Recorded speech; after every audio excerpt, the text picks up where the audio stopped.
வாழ்க வையகம், வாழ்க வையகம், வாழ்க வளமுடன்.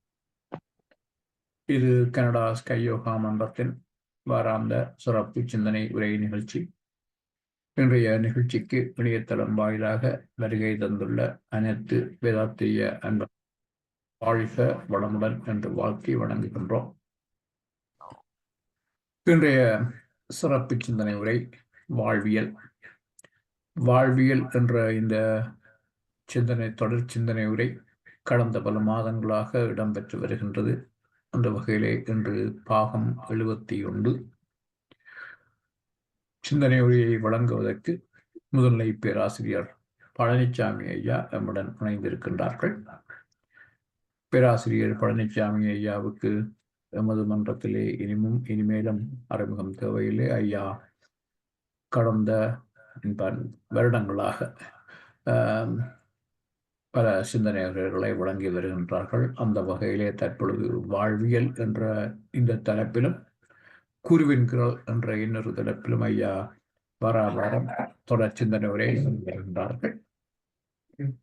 இப்போது இந்த வாழ்வியல் பாகம் 71 ஆரம்பிக்குமாறு பேராசிரியர் பழனிசாமி ஐயாவை கனடா ஸ்கை யோகா மன்றத்தின் சார்பிலே அன்புடன் வேண்டுகின்றோம். வாழ்க வளமுடன் ஐயா. வாழ்க வளமுடன் ஐயா. வாழ்க வையகம், வாழ்க வையகம், வாழ்க வளமுடன். குரு வாழ்க, குருவே துணை. சிந்தனையை, உடல் நலத்தை சீர் அமைத்து ஓய்வேத்த குருவே வாழ்க, வாழ்க வளமுடன், வாழ்க வளமுடன், வாழ்க வையகம். கனடா ஸ்கை யோகா அறக்கட்டளையை சிறப்பாக நடத்தி வருகின்ற ஆன்மீக அன்பு உள்ளங்கள், குறிப்பாக பேராசிரியர் முனைவர் சிவசங்கர் ஐயா அவர்கள் மற்றும் இந்த நிகழ்ச்சியை தொடர்ந்து சிறப்பித்து வருகின்ற அன்பர்கள் அனைவருக்கும் அருட்தந்தை வேதாத்திரி மகர்ஷி அவர்கள் சார்பாக வாழ்க வளமுடன் என்ற வாழ்த்துக்களையும் எனது அன்பு கலந்த பணிவான வணக்கத்தையும் சமர்ப்பித்து வாழ்வியல் வேதாத்திரிய தொடர் சிந்தனையின் 71ஆம் பாகத்தில் வாழ்த்தும் பயனும் பற்றிய 2வது அமர்வு. சென்ற வகுப்பிலே வாழ்த்தும் பயனும் பற்றிய சில கருத்துக்களை நாம் பகிர்ந்து கொண்டோம். இப்போது தவத்தின் முடிவில் சங்கல்பம், பிறகு தன் வாழ்த்து, குடும்ப வாழ்த்து. இதுல முதலில் நாம் தன் வாழ்த்து செய்கின்றோம். தன்னைத்தான் வாழ்த்திக் கொள்வது சுயநலம் அல்ல. ஏனென்றால் இந்த உடல் என்ற ஒரு பிறப்பின் மூலமாகத்தான் சொந்த பந்தங்கள், வாழ்க்கை, அனுபவம், ஆன்மீகம் எல்லாமே. உடல் இல்லை எனில் இவை ஏது?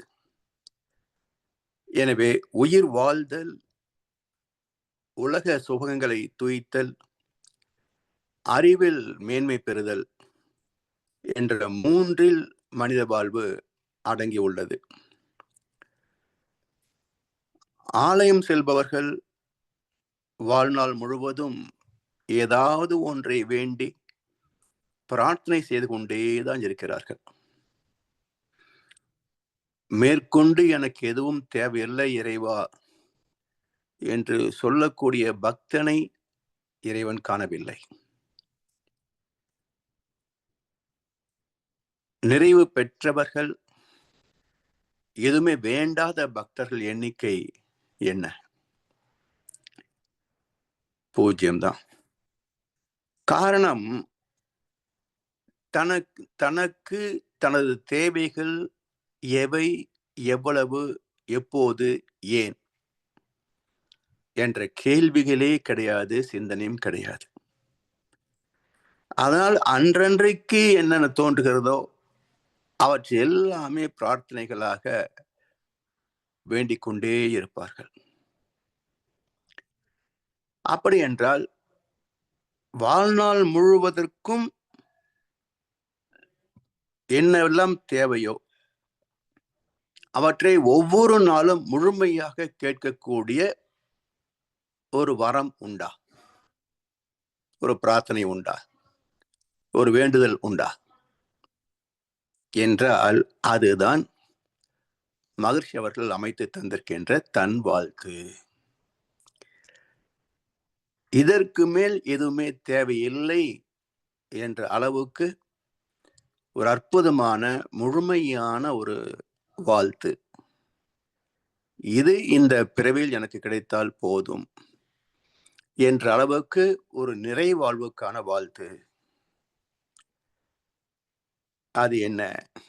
அருட்பேராற்றல் கருணையினால் உடல் நலம், நீலாயுள், நிறை செல்வம், உயர் புகழ், மெய்ஞானம் ஓங்கி வாழ்வேன். இது 3 முறை சொல்ல வேண்டும். வாழ்த்து ஏன் 3 முறை சொல்கிறோம் என்றால், உடல், உயிர், மனம் இந்த 3 இடங்களிலேயும் இந்த எண் அலைகள் ஊடுருவி மாற்றத்தை நிகழ்த்த வேண்டும். உடல் செல்களிலே, உயிர் திசுக்களிலே, உயிர் செல்களிலே காந்தத்தின் சுழற்சியாக ஓட்டமாக இருக்கின்ற மனம் என்ற இயக்கம். இந்த 3லும் ஒரு மாற்றத்தை நிகழ்த்த வேண்டும் என்பதற்காகத்தான் வாழ்த்து, குறிப்பாக தன் வாழ்த்தை 3 முறை சொல்ல வேண்டும் என்று மகர்ஷி அமைத்திருக்கின்றார்கள். அருட்பேராற்றல் கருணையினால். அருட்பேராற்றல், இந்த அருட்பேராற்றல் எங்கெல்லாம் இருக்கிறது? முதல்ல இந்த அருட்பேராற்றல் என்ற சொல்லுக்கு பொருள் விளங்கிக் கொள்ள வேண்டும். அருள் பேராற்றல், பேராற்றல் விளங்குது. அருள் என்றால் அரூபமாக உள்ளே அடங்கியிருக்கின்ற பொருள். அரூபமாக உள்ளே அடங்கியிருக்கின்ற பொருள் எதற்குள்ளாக அமைந்திருக்கிறது என்றால், இறை துகள் முதல் நம்முடைய உயிர் துகள் வரைக்கும் ஒவ்வொன்றுக்குள்ளும் மையமாக அமைந்து இயக்குவது சுத்த வெளியாகிய இறைநிலை, தெய்வம். எனவே அருவமாக அனைத்துக்குள்ளும் இருந்து கொண்டு அதற்கு தேவையான ஆற்றலை வழங்கிக் கொண்டிருக்கின்ற இறைவனின் பெரும் கருணை, அருட்பேராற்றல் கருணையினால் என்னெல்லாம் வேணும்? உடல் நலம், நீலாயுள், நிறை செல்வம், உயர் புகழ், மெய்ஞானம். 5 அம்சங்கள். முதலாவது உடல் நலம்.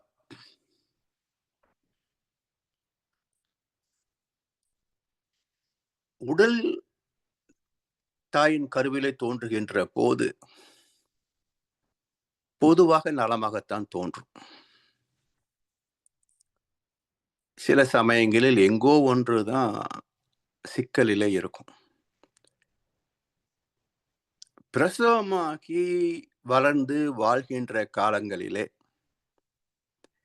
எத்தனை அனுபவங்கள்.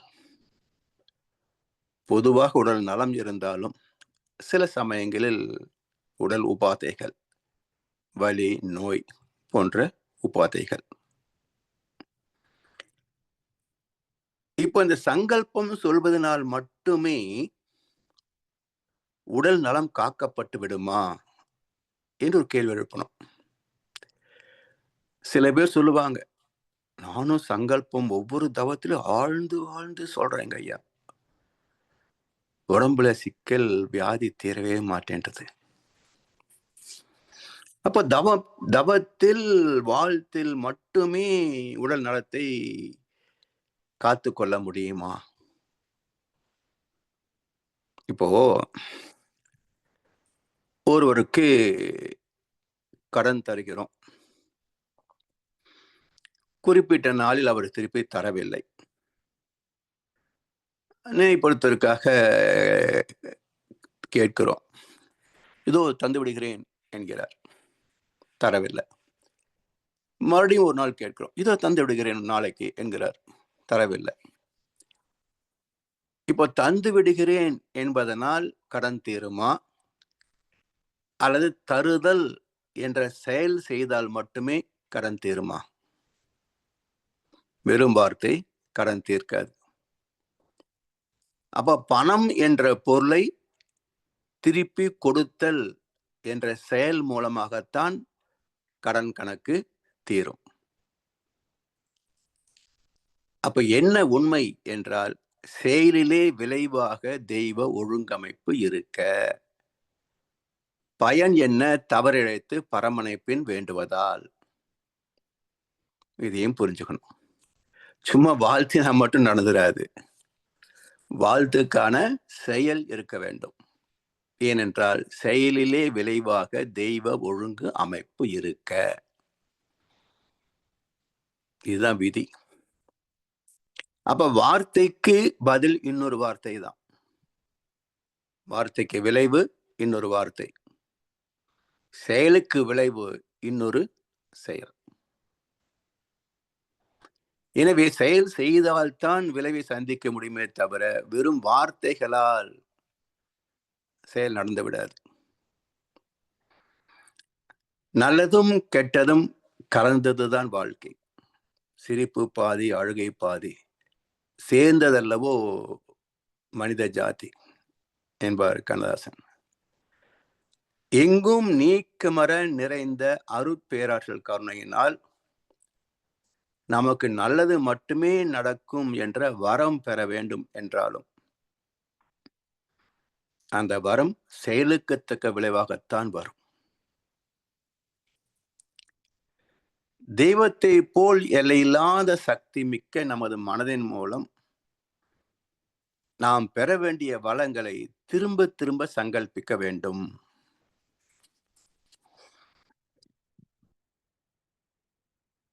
மனவளக்கலை பயிற்சி எடுத்த பின்பும் இன்னும் உடல் ஆரோக்கியம் மற்ற அம்சங்களிலே குறை உள்ளது என்றால் பயிற்சியிலே குறை என்று பொருள் அல்ல, நாம் சரியாக செய்யவில்லை, பயன் கொள்ளவில்லை என்பதே ஒரே காரணமாகும். எனவே பயிற்சிகளை தெளிவாக விளங்கிக் கொள்ளவும் விடாமுயற்சியோடு பின்பற்றவும் வேண்டும். தவத்தின் முடிவிலே உடல் நலம், நீலாயுள், நிறை செல்வம், உயர் புகழ், மெய்ஞான ஓங்கி வாழ்வேன் என்று சொன்னால் மட்டும் வந்துவிடாது. சரி, கேட்டது கிடைத்தால் தானே வாழ்க்கை நிறைவு பெறும். தேவைகள் நிறைவு பெற்றால் தானே வாழ்க்கை நிறைவாகும். அப்போ எண்ணமும் சொல்லும் செயலாக மலர்ச்சி பெற வேண்டும். அந்த செயலை செய்வதற்கு மனம் தானே முதலில் இடம் தரணும். செய்யலாம் என்று மனம் ஒத்துழைத்தால் தான் செய்ய முடியும். எனவே மனதின் ஆதிக்கம் அன்றி வாழ்க்கை கிடையாது. மனதின் ஆதிக்கம் அன்றி வாழ்க்கை கிடையாது. மனதை புறக்கணிக்கணும், மனதை கட்டுப்படுத்தணும், அதெல்லாம் சும்மா. இந்த மனதை அறிவாக தரமாற்றம் செய்வதை தவிர மனதை புறக்கணிப்பதோ தவிர்ப்பதோ அலட்சியப்படுத்துவோ முடியாது, சாத்தியம் இல்லை. அப்ப மனம் மூலமாக, விளக்கத்தின் மூலமாக தன்னைத்தான் உயர்த்தி கொண்டு அறிவை நோக்கி பயணித்து அறிவை நெருங்கி செயல்படுகின்ற போது மனம் அறிவாக மாற்றம் பெற பெற அற வாழ்க்கை இயல்பாகும். ஒழுக்கம் சார்ந்த அற வாழ்க்கை இயல்பாகவே மாறி போடும். அப்போ மன திருத்தம், செயல் திருத்தம், விளைவுகளிலே திருத்தம், இப்படித்தான் பெற முடியுமே தவிர மன திருத்தம் இல்லாத செயல் திருத்தம் சாத்தியம் இல்லை. அதனால்தான் இந்த மனதை திருத்துவதற்கு தவம். எதை நோக்கி திரும்ப வேண்டும்? அருட்பேராற்றலுடைய நீதியை நோக்கி மனதை திருப்ப வேண்டும், மனம் திரும்ப வேண்டும். அதனால் அருட்பேராற்றலின் கருணையினால் உடல் நலம்.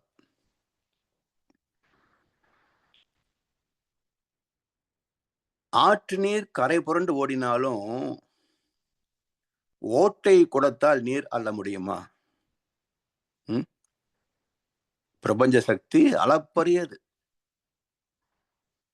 இந்த சீக்ரெட் என்ற ஒரு நூல் வந்த பிறகு இந்த யூடியூப் அறிஞர்கள் நிறைய பேர் இருக்கிறாங்க. கேளுங்கள், பிரபஞ்சம் உங்களுக்கு தருவதற்கு தயாராக காத்திருக்கிறது. இவன் கேட்க மாட்டான்னு ஏங்கிட்டு இருக்குதாமா பிரபஞ்சம். இப்படி பல பேர் அந்த தலைப்பு போட்டா தான் நிறைய பேர் பார்க்கறாங்க. கேட்டது கிடைக்கும் என்ற தலைப்பிட்டால் பல பேர் பார்க்கறாங்க. கர்மாவுக்கு தகுந்த பலன் தான் அப்படின்னா ஆர்வம் குறைவு. ஏன்னா இந்த இலவச புத்தி சிரமப்படாம யாராவது நமக்கு கொடுப்பார்களா என்ற இலவசத்தை எதிர்பார்க்கின்ற ஒரு பிச்சைக்கார புத்தி எல்லாருக்குள்ளயும் இருக்கு. நாம் உழைத்து பெற வேண்டும் என்பது சில பேரிடத்துலதான் இருக்கு. இலவசமாக யாரோ தருவாங்க என்ற உணர்வு எல்லார்கிட்டையும் இருக்கு. அப்போ இலவச பொருள் வேண்டாம் என்கின்ற மனசு முதல்ல வேணும். என் உழைப்பால், உடல் உழைப்பால், அறிவின் உழைப்பால் மட்டுமே வாழ்வேன். ஐந்தொழுக்க பண்பாட்டின் முதல் கோட்பாடு. உடல் உழைப்பால், அறிவின் உழைப்பால் மட்டுமே வாழ்வேன். அப்பதான் வாழ்க்கையை நாம் பொறுப்பேற்கிறோம். எனது வாழ்க்கை எனது செயல், இதை நான் கவனிச்சுக்குவேன் என்ற ஒரு சுய பொறுப்பு ஏற்படும். அப்படி வருகின்ற போதுதான் மனதிலே எது நம்மால் சாதிக்க முடியும் என்று சிந்திக்க தொடங்கிவிட்டால் தேவையில்லாத ஆசைகள் வராது, தேவையில்லாத எதிர்பார்ப்புகள் இருக்காது. எனவே பற்பல ஆசைகளால் அலைப்படுகின்ற மனதால் அன்பு ஊற்றாய் பெருகு வரும் இறைவனின் கருணையால் வரும் வளங்களை நிறைவாக பெற முடிவது இல்லை. தவத்தின் மூலம் குவிந்த மனமே இவற்றை பெறவும் துன்பமின்றி சுகமாக தூய்க்கவும் முடியும். எனவே தன் வாழ்த்துக்குள் மறை பொருளாக, உட்பொருளாக கர்ம யோகம் என்ற கடமை அறம் மறைந்திருக்கிறது, தொக்கி நிற்கிறது. அப்ப தன் வாழ்த்து இந்த ஐந்தும் பெறுவேன் என்றால் இவற்றை பெறுவதற்கான அற வாழ்க்கையில என்னை இணைத்துக் கொள்வேன் என்பது அடிப்படை கட்டுப்பாடு. அது இல்லை என்றால் வாழ்த்து பயன் தராது. எனவே தன் வாழ்த்துக்குள் கர்ம யோகம் என்ற கடமை அறம் மறைந்திருக்கிறது. அப்போ உடல் நலம் வேண்டும் என்றால் என்ன அர்த்தம்? எது உடல் நலத்திற்கு கேடு செய்யுமோ அவற்றை தவிர்ப்பது என்று அர்த்தம். உடல் நலம் வேண்டும் என்று கேட்கின்ற போது அதனுடைய மறைபொருள் கருத்து என்ன என்றால், எவை எவை எனது உடல் நலத்திற்கு கேடு தருமோ அவற்றை நீக்கி விடுவேன், புறம் தள்ளி விடுவேன், அவற்றை செய்ய மாட்டேன் என்பது உட்பொருள். அளவுக்கு அதிகமா சாப்பிடுவேன், ஆனா தொந்தி வரக்கூடாதுன்னா எப்படி வராம இருக்கும்? அருட்பேராற்றல் கருணையினால் உடல் நலம், உடல் நலம், உடல் நலம்னு கேட்டா வந்துருமா? வராது. எனவே வாழ்த்து எப்போது பயன் தரும் என்றால், வாழ்த்துக்கு தகுந்தாற்போல் வாழ்க்கையை திருத்தினால்தான் பயன் தரும். சும்மா வெறும் வாழ்த்து மட்டுமே பயன் தராது. அப்படி நம்பினால், இறைவனை வணங்கினால் மட்டுமே நமக்கு வரும்னு நினைக்கிறாங்க பாருங்க. அந்த முட்டாள்தனத்திற்கும் இதற்கும் பேதம் இல்ல. கோவில்ல போயி எனக்கு இது வேண்டும் என்று வணங்கினால் இறைவன் தருவன் நினைக்கிறாங்களே, அதுக்கும் வாழ்த்து சொன்னால் எல்லாம் மாறிடும் நினைக்கிறோமே, இதுக்கும் ஒரு வேறுபாடும் கிடையாது. ரெண்டும் முட்டாள்தனம் தான். அப்ப இங்க சங்கல்பம் செய்கிறோம் என்றால் அதன்படி என் செயல்களை திருத்தி அமைத்துக் கொள்வேன் என்பது உட்பொருள். அப்ப உடலுக்கு கேடு தரக்கூடியது எது என்றால் 5 செயல்பாடுகள்: உணவு, உழைப்பு, உறக்கம், தாம்பத்தியம், எண்ணம். இதுக்கு மேல ஒரு வாழ்க்கை உண்டா பாருங்க.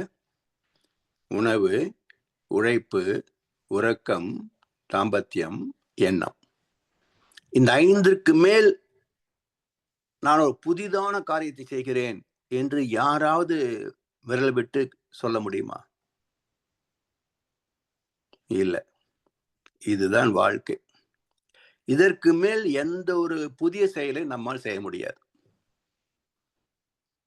எத்தனை வகையான செயல்கள் இருந்தாலும், 1008 வேலைகள் இருந்தாலும் இந்த 5க்குள் அடக்கம்.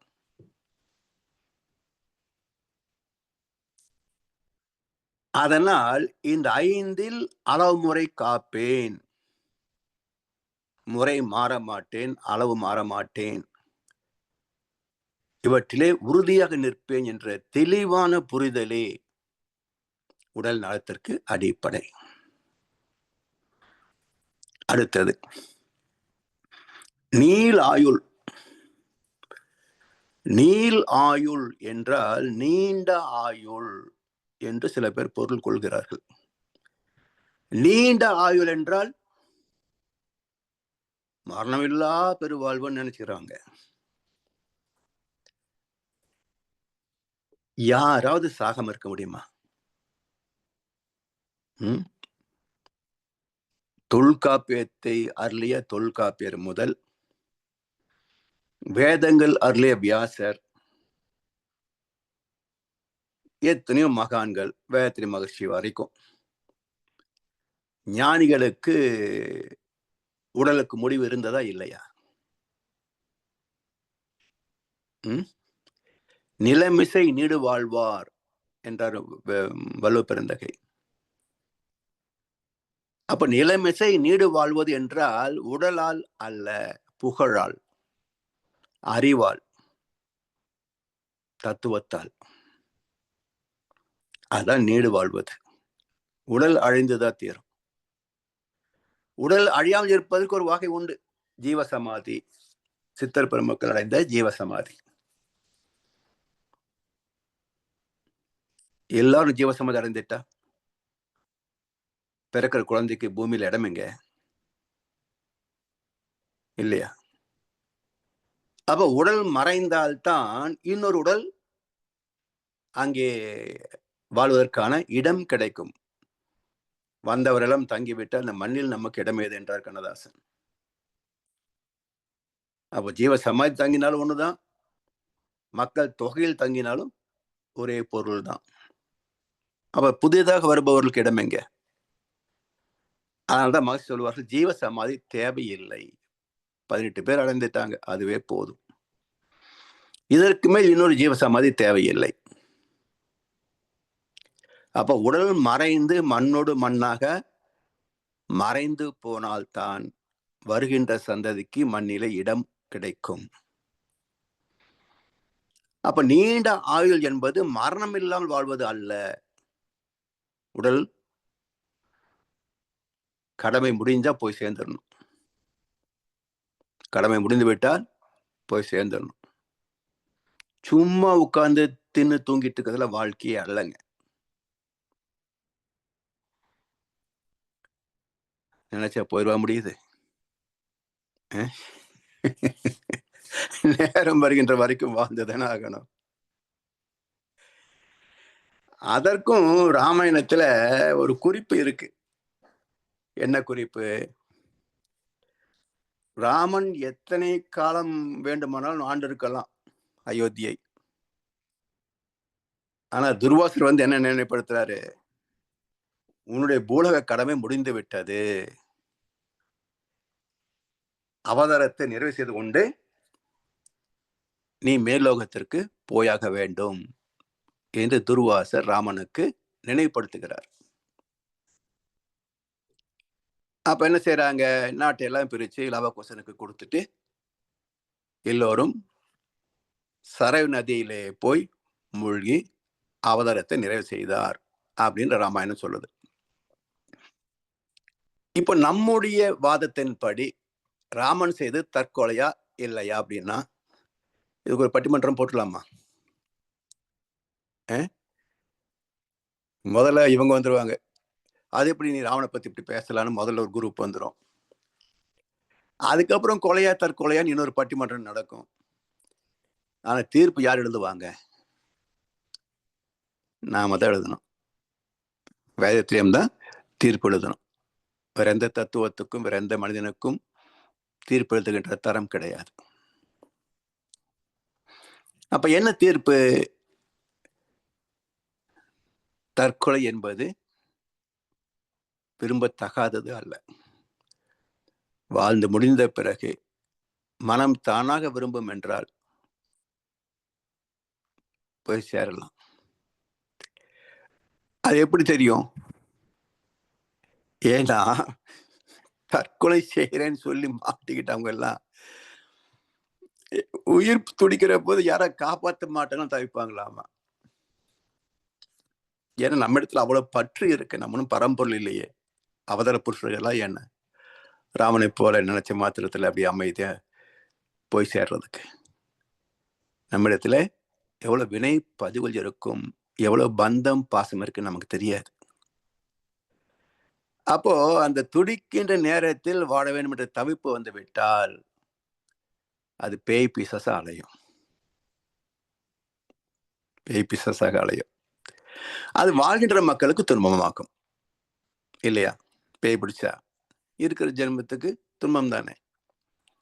அதனால் நமக்கு அது ராமாயணம் காட்டிய நீதி நமக்கு பொருந்தாது. நாம் அதற்கு தகுதி உள்ளவர்கள் அல்ல. அதனால் மனதளவில் தயாரா இருக்கணும். மனதளவில் எப்போ வந்தாலும் சரி, படுக்கும்போது இந்த இரவே எனக்கு கடைசி இரவா இருந்தாலும் மிக நன்றி இறைவா அப்படின்னு ஒரு நினைவோட தூக்கத்தை ஆழ்ந்து போகலாம். நாளைக்கு நல்லபடியா எந்திருக்க இறைவா நினைக்க கூடாது. அப்படி கடமைகள் முடிந்து விட்டால் போய் சேருவதுதான் சிறப்பான வாழ்க்கை. 80-90 உட்கார்ந்துட்டு அவசரப்பட்டுட்டு மற்றவங்களையும் கஷ்டப்படுத்திக்கிட்டு நம்ம வேலைகள் நாம செய்ய முடியாம மற்றவங்களை சார்ந்து இருப்பது கொடுமை. ஸோ 60 வயசு தாண்டிட்டாலே பிரார்த்தனை என்ன என்றால் யாருக்கும் துன்பம் இல்லாம படுத்தமா போனோமான்னு இருக்கணும். இதுதான் இந்த வயதுக்கான முதிர் வயதுக்கான பிரார்த்தனை. சரி, அப்ப மகர்ஷி என்ன சொல்றாங்க? நீலாயுள் என்பதுடைய பொருள் என்ன என்றால், இந்த பிறப்புக்கு ஒரு நோக்கம் உண்டு. வினை பதிவாம் சுமையை விடுத்து தூய்மை பெறவே. தாயின் கர்ப்பத்திலே தந்தையின் உயிரிழமை ஏற்று தாயின் கரு சிசுவாக மாறுகின்ற போது இந்த பிறப்பிலாவது நாம் நிறைவாக வாழ்ந்துவிட வேண்டும், ஆத்ம தரிசனம் தெய்வ தரிசனம் பெற்றுவிட வேண்டும் என்ற உணர்வோடு தான் பிறக்கும். எப்படி அதுக்கு நினைக்குமா? கருவாகிற போது குழந்தை நினைக்குமா அப்படின்னு ஒரு கேள்வி எழலாம். யதார்த்தமாக நினைவு கூர்ந்து பாருங்க. உணர்வு கலங்கி ஒழுகிய விந்து என்பார் பட்டினத்தார். அந்த உச்சம் என்பது கணவன் மனைவி இருவருமே தம்மை மறந்த நிலை, நோ மைண்ட் ஸ்டேட், எண்ணமற்ற நிலை. இப்ப துரியோதனத்தினுடைய நிலை என்ன? எல்லா மர என இழந்த நலம். இதான துரியோதனம்.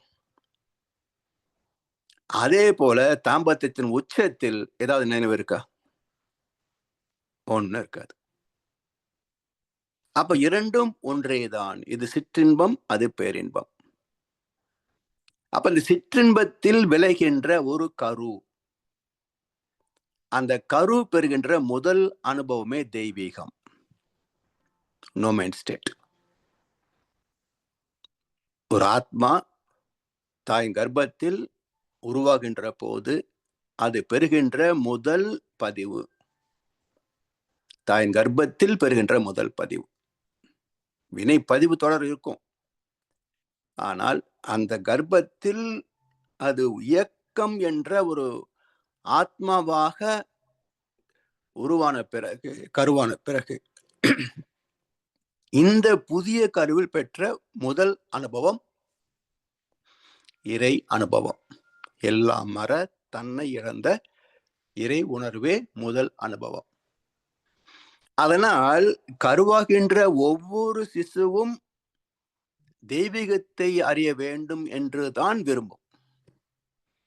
டிஃபால்ட் கோடுன்னு சொல்றோமே கம்ப்யூட்டர்ல, அது போல இது உள் அடங்கியிருக்கின்ற ஆத்மார்த்தமான ஒரு ஆசை, இறைவனை அடைவது. அதன் வெளிப்பாடுதான் கோயில் சுத்திட்டு இருக்கிறாங்க. இல்லை, குறைந்தபட்சம் கடவுள் இல்லை என்றாவது நாத்திகவாதம் பேசிட்டு இருப்பான். ஆனா கடவுளை பற்றி பேசாமல் இருப்பதற்கு 700 கோடி, கிட்டத்தட்ட 700 கோடி மக்களால் சாத்தியமே இல்லை. ஏதோ ஒரு 100-120 கோடி மக்கள் தான் கடவுள் மதம் என்ற ஒரு சிந்தனையே இல்லாத ஒரு நாட்டில், சமுதாயத்தில் வாழ்கிறார்களாம்.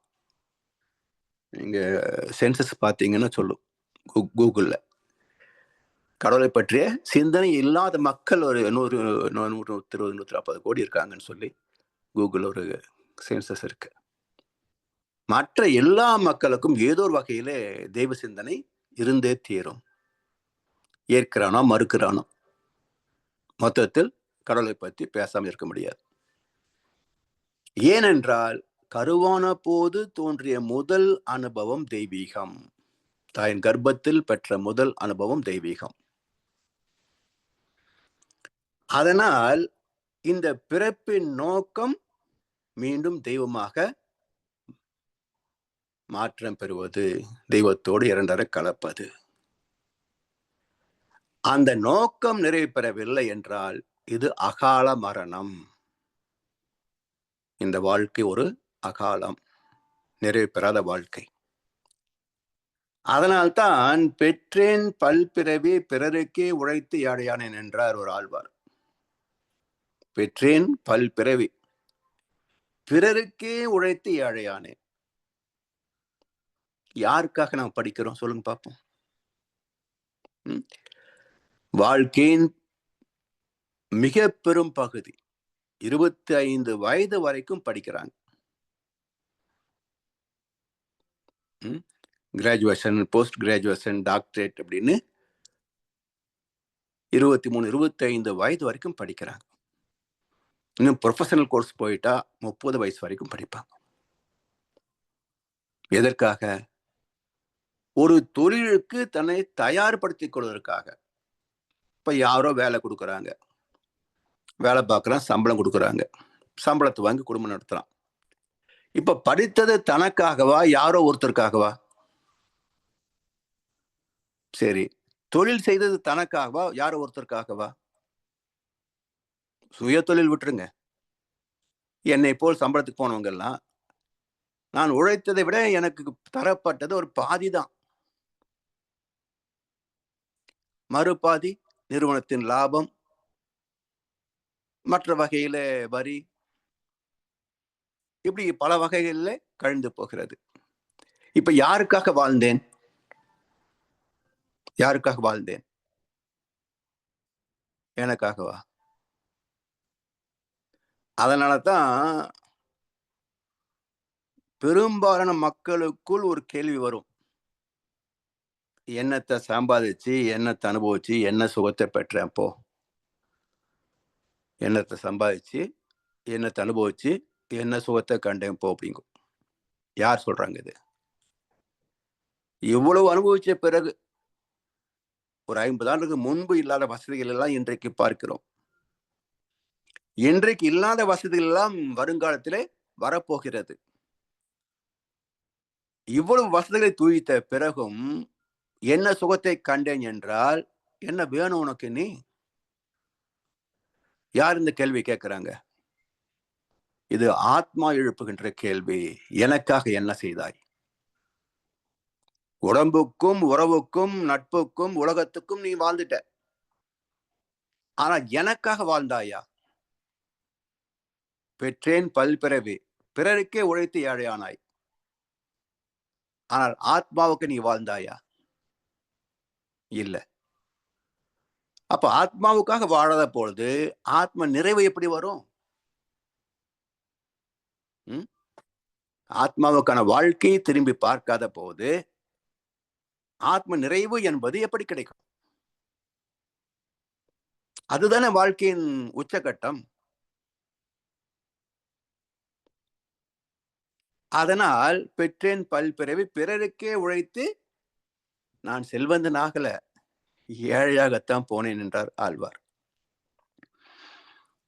அதனால் வாழ்கின்ற மக்களுக்கும் துன்பம் வரும் என்பதை உணர்ந்தால் வாழ்வில் நிறைவு பெற்று பக்குவம் அடைய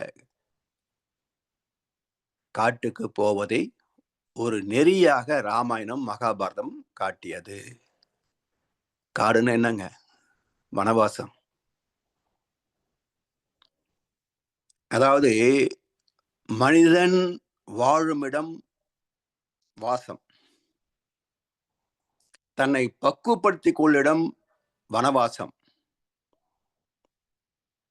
பெறுகின்ற இடம் அஞ்ஞானவாசம். அஞ்ஞானவாசம்னா மகாபாரதத்துல 12 வருஷம் வனவாசம், 13வது வருஷம் அஞ்ஞானவாசம். அதாவது எங்கே இருக்கிறார்கள் என்பதை கண்டுபிடிக்க முடியாதபடி ஒரு மறை வாழ்க்கை, மறைவான வாழ்க்கை. என்ன அர்த்தம்? தன்னை மறந்த வாழ்க்கை. நான் யார், உடலா உயிரா மனமா, இதெல்லாம் இல்லை என்று தன்னை மறந்த வாழ்க்கை. அப்போ வீட்டிலே வாழ்கின்ற உடல் வனவாசம் என்ற அகத்தாய் பயிற்சி மூலமாக, அக்னி பிரவேசத்தின் மூலமாக தன் மூலத்தை அறிந்து, உடல் மறந்து உயிர் மறந்து உலகத்தை மறந்து இறைநிலையோடு ஒன்றிய நிலை, அது அஞ்ஞான வாசம். நான் என்ற உணர்வு அற்றுப்போன நிலை. எல்லாம் மற என இழந்த நிலம் சொல்லாய் முருகா சுரபதியை என்று அந்த இறைவனோடு ஒன்றி தன்னை மறந்து போன நிலை, அது அஞ்ஞான வாசம். இதுதான் நீலாயுள். மூன்றாவது என்ன? நிறை செல்வம். நிறைய செல்வம் இல்லை, நிறைவான செல்வம். இப்போ செல்வத்திலே மக்களுக்கு அளவுகோலே தெரியாதுங்க. எவ்வளவு இருந்தால் இந்த வாழ்க்கை நிறைபெறும் சொல்லுங்க பார்ப்போம்.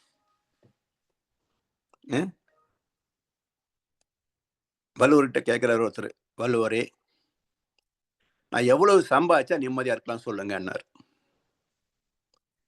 வள்ளுவரே சொல்லிட்டார், அதுக்கெல்லாம் என்னால எல்லை சொல்ல முடியாது தம்பி. ஆனால் ஒரு சாமியம் சொல்லுகிறேன், ஒரு சாமியம் சொல்லுகிறேன். எவ்வளவு சம்பாதித்தால் நீ நிம்மதியாக இருப்பாய் என்பது என்னால் சொல்ல முடியாது. ஆனால் எவ்வளவு செலவு செய்தால் நீ நிம்மதியாக இருப்பாய் என்பதை சொல்லுகிறேன் கேள். ஆகாறு அளவிட்டது ஆயினும் கேடு இல்லை, போகாறு அகலாக்கடை. வருமானம் குறைவாக இருக்கிறது, பிரச்சனை கிடையாது, இதுவரைக்கும். செலவு அதற்கு மேல் போகாத வரைக்கும். ஆகாறு அளவிட்டது ஆயினும் கேடு இல்லை, போகாறு அகலாக்கடை. அப்ப நிறை செல்வம் என்பதற்கு இலக்கணம் என்ன? ஒரு ஏழைக்கு 1000 ரூபாய் பெரிய தொகை. ஒரு சரித்திர கற்பனை சொல்லுவாங்க, ரோமாபுரி மன்னனுக்கு ஆடம்பரமான வாழ்க்கை அல்லவா. ஒரு நாள் அவனுக்கு சந்தேகம் வந்துருச்சு, கஜானாவில் எவ்வளவு இருப்பு இருக்கிறது அப்படின்னு. 4 கோடி வெள்ளி இருக்குதுன்னு கணக்கு வந்துச்சு. 4 கோடி வெள்ளி தானா, நாளை பொழுதுக்கு நான் என்ன செய்வேன் என்று சொல்லி தற்கொலை செய்து கொண்டானா. அவனுக்கு 4 கோடி வெள்ளி ஒரு நாளைக்கு போதாதுன்னு நினைச்சு தற்கொலை பண்ணிட்டானா. அப்ப எவ்வளவு இருந்தால் இந்த வாழ்க்கை சுகம்?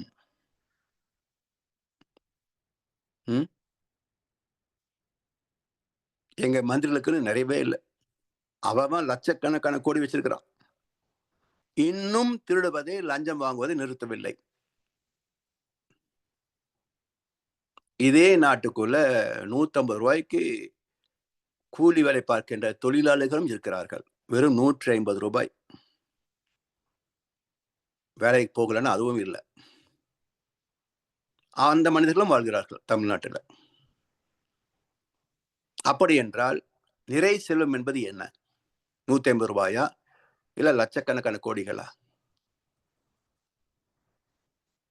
கண்ணதாசன் அழகா ஒரு சாமியம் சொன்னார், கடலளவு கிடைத்தாலும் மயங்க மாட்டேன், அது கையளவே ஆனாலும் கலங்க மாட்டேன், உள்ளத்திலே உள்ளதுதான் உலகம் கண்ணா, இதை உணர்ந்து கொண்டேன், துன்பம் எல்லாம் விலகும் கண்ணா என்றார். லட்சம் கோடியா? அது தர்மத்தின்படி வருதப்பா. யாருக்கா வேணும்னா எடுத்துட்டு போங்க, பிரச்சனை இல்லை. இவ்வளவுதான்ப்பா வந்திருக்குது. இன்னைக்கு கஞ்சி தான் வைக்க முடியும், பரவாயில்ல வச்சிரு கஞ்சி. கையளவே ஆனாலும் கலங்க மாட்டேன். இப்ப இரண்டையும் ஏற்றுக்கொண்டது எது? மனசு. அப்போ கோடிகளில் தொலைந்து போகாமல், குறுகிய வருமானத்தில் தளர்ந்து போகாமல், இரண்டையும் ஏற்றுக்கொள்ளக்கூடிய மனம் வந்துவிட்டால் வாழ்க்கை எப்பவும் ஆனந்தம்தான். மழை இருந்தால் பறவை கூட்டில் மான்கள் வாழலாம், வழி இருந்தால் மடுவுக்குள்ளே மலையை காணலாம், துணிந்து விட்டால் மனதில் எந்த சுமையும் தாங்கலாம், சுகம் அது கோவிலாகலாம். எனவே நிறை செல்வம் என்பது மனம் சார்ந்த கணக்கு தாங்க, கற்பனை கணக்கு. சரி, இதுல வாழ்க்கை நிறை பெறுவது எப்படி? ஞானம் பெற்றுவிட்டால் இந்த நிலை. ஆனா நம்ம ஞானம் பெறவில்லையே, சாதாரண மக்கள் தானே. அப்ப சாதாரண மக்களுக்கு நிறைவான செல்வம் என்பது என்ன அளவு என்றால், நாம எல்லை கோட்டை வகுத்து கொள்ளாத வரைக்கும் போதும் என்ற மனசு வரவே வராது. I can buy a car, but I don't want to buy. சொந்தமா முழு தொகை கொடுத்து ஒரு கார் வாங்குற அளவுக்கு வசதி இருக்கப்பா, ஆனா அது எனக்கு தேவையில்லை. ஆசை சீரமைக்கப்பட்டு விட்டது. வேணும்னா போன் பண்ண கால் டாக்ஸி டிரைவரோட வந்து நிக்குது. இன்னும் சொல்ல போனா சிங்கப்பூர், மலேசியா நாடுகள் எல்லாம் ரோல்ஸ் ராய்ஸ் கார் 5 வெள்ளி ஒரு கிலோமீட்டருக்கு ரோல்ஸ் ராய்ஸ் கார்ல பயணம் செய்யலாம். வாங்க முடியுமா? ஆனா 5 வெள்ளி கொடுத்தா ஒரு கிலோமீட்டருக்கு ரோல்ஸ் ராய்ஸ் கார்ல பயணம் செய்யலாம். இப்ப எவ்வளவு வேணுங்க? சொந்த கார் வாங்குறதுக்கு முடியாது, ஆனா 5 வெள்ளி கையில் இருந்தா ஏறி ஒரு கிலோமீட்டர் பயணம் செஞ்சு இறங்கிடலாம். இவ்வளவுதான் வாழ்க்கை. அப்போ என்னுடைய பொருள் என்று தூக்கி வேண்டும் விரும்பினால்தான் சிக்கலை தவிர, நீங்க கார்ல போற சிக்கல் கிடையாது. 100 ரூபாய் இருந்தா கால் டாக்ஸில போய் இறங்கிக்கலாம். எனக்குன்னு ஆர்சி புக்ல கார் வேணும்னு நினைச்சாதான் சிக்கல் இல்லையா? அப்போ நிறை மனம் இல்லை என்றால் பொருள் துறையில திருப்தியே வராது. அப்ப என் மனதில் நானே எல்லை கோட்டை வகுத்து கொள்ள வேண்டும். இந்த அளவுக்கு மேல் வசதி எனக்கு ஆபத்து. வறுமை ஒரு வாழ்க்கை அல்ல. எதுக்கு எடுத்தாலும் பற்றாக்குறை பற்றாக்குறை பற்றாக்குறைன்னு வாழ்வது வாழ்க்கை அல்ல. அதே சமயத்துல ஊதாரித்தனமாக செலவு செய்வதும் வாழ்க்கை அல்ல.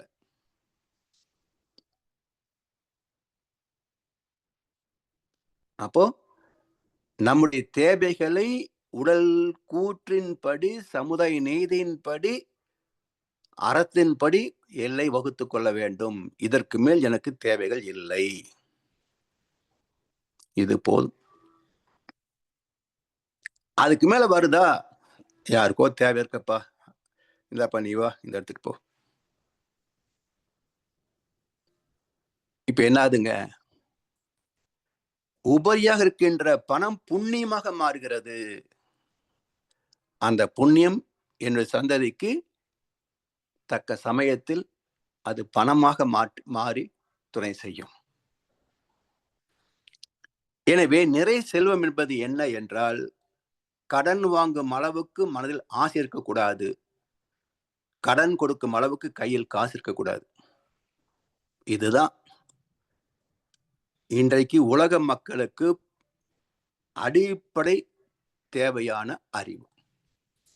ரெண்டுமே சிக்கல்.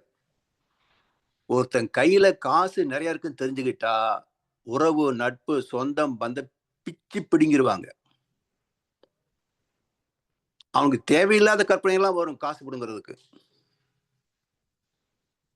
கொடுப்பதற்கு ஆள் இருந்தால் பணக்காரனே கியூல நிற்பான் பிச்சை எடுப்பதற்கு. இதுதான் உலகம். அப்போ நிறைய செல்வம் என்பது அதிகமான செல்வம் வருகின்ற போது நாம் வெளியே காட்டிக் கொள்ளக்கூடாது. அதனாலதான் பணத்தை கையாளுவதற்கே ஒரு அறிவு வேணுங்க. இல்லை என்றால் பணம் பெரும் சிக்கலை உருவாக்கும். பற்றாக்குறை ஒரு சிக்கல், அதிகமாக இருந்தால் பல வகை சிக்கல், இன்கம் டேக்ஸ் ரேட் வரைக்கும். ஒருத்தருக்கு உதவி செய்வது கூட அடுத்தவங்க கிட்ட சொல்லக்கூடாதுங்க. இப்போ சொந்த பந்தம் இருக்காங்க, யாருக்கும் ஒரு தேவை இருக்குது, நமக்கு தெரியுது, சரி இந்தாப்பா உனக்கு கஷ்டமா இருக்கு, இதை வச்சுக்க, நீ திருப்பி கொடுக்க வேண்டாம், பஸ் இருந்தா கூட இல்லைன்னா பரவாயில்ல விட்டுரு. இப்ப அவனுக்கு நன்றி பாராட்டுறேன்னு சொல்லி 4 பேர்கிட்ட போய் சொல்லுவான். நம்ம மச்சன் இருக்கானு, அவனா வந்து கஷ்டத்தை பார்த்து எனக்கு கொடுத்தான்ப்பா, கொடுத்த திருப்பி கொடுக்கணும்னு சொல்லி கொடுத்துட்டு போனான். அப்படியா? உடனே அடுத்த நாள் அவன் வருவான், எனக்கு இவ்வளவு பெரிய கஷ்டம் வந்துச்சு தம்பி, நீங்க தான் பார்த்து ஏதாவது செய்யணும். இவனு கொடுத்து வச்சுங்க, இன்னும் 4 பேர் வந்துருவான் அடுத்த நாளைக்கு. மனிதனின் இயல்பு இது. சுமப்பதற்கு ஆஜிருந்தால் சுகமாக முதுகு ஏறுவது மனிதனின் இயல்பு. அதனால் உதவி செய்கின்ற போது கூட காட்டிக்கொள்ளக்கூடாது. அடக்கமா ஹெல்ப் பண்ணிட்டு யாரு கேட்டா சொல்லாதேன்றணும்.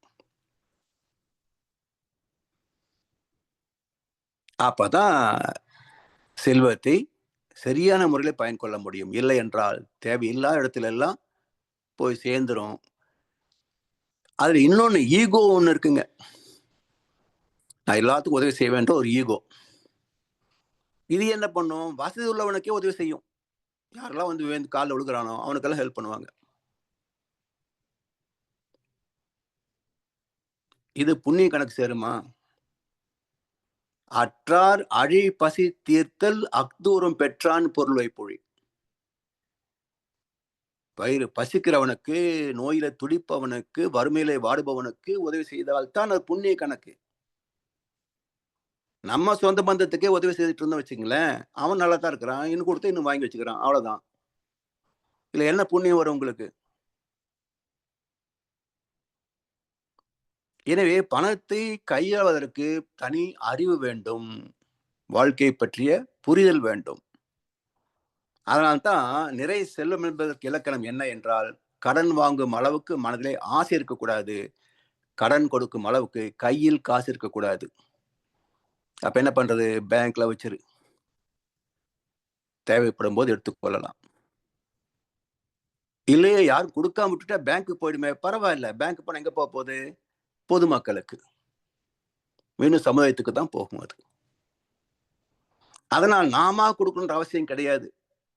நம் சார்பாக யார் கொடுத்தாலும் புண்ணியம் நமக்கு தான். எனவே நிறை செல்வத்திற்கு இது.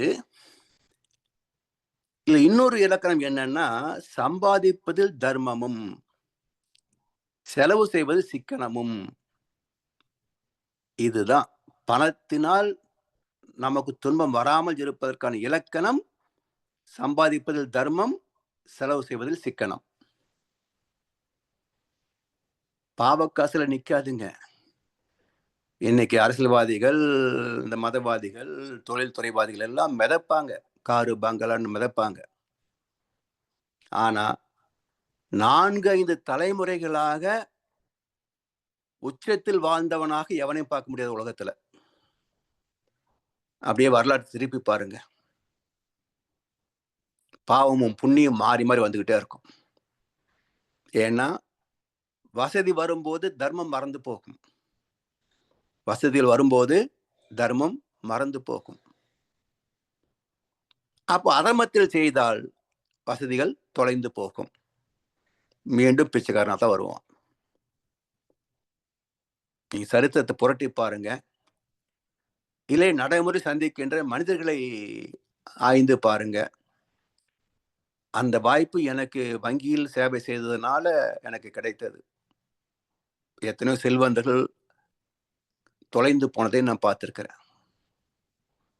சாதாரண மனிதர்கள் உச்சகட்டத்துக்கு வந்ததும் பார்த்திருக்கிறேன். பேங்க்ல கடன் வாங்கி உச்சம் தொட்டவனும் உண்டு, கடன் வாங்கியே திருப்பி கட்ட முடியாமல் தொலைந்து போனவர்களும் உண்டு. அதனால சம்பாதிப்பதில் தர்மம் இருக்க வேண்டும், செலவு செய்வதில் சிக்கனம் இருக்க வேண்டும். இந்த இலக்கணத்தை மீறினால் ஒரு நாள் துன்பத்தை சந்தித்தே தீருவார்கள், இவனோ இவனது தலைமுறையோ. எனவே பணத்தை வங்கியில் வைப்பு நிதியாக்கி எதிர்பாராத செலவுக்கு மட்டுமே அதை பயன் கொள்ள வேண்டும். இந்த விதியை மீறிய ஆசையும் பணமும் சிக்கல் தான் தரும். அதான் நிறை செல்வம். 4வதாக உயர் புகழ், உயர்ந்த புகழ். தினசரி யூடியூப், தொலைக்காட்சி தளங்கள், பத்திரிகைகள் அப்படி திருப்பினீங்கன்னா அரசியல்வாதிகள் முதல்ல வந்துருவான். தினசரி அவனுக்கு செய்தித்தாள்ல வரலன்னா அன்றைக்கு அவனுக்கு வீணே கழிந்த நாள்.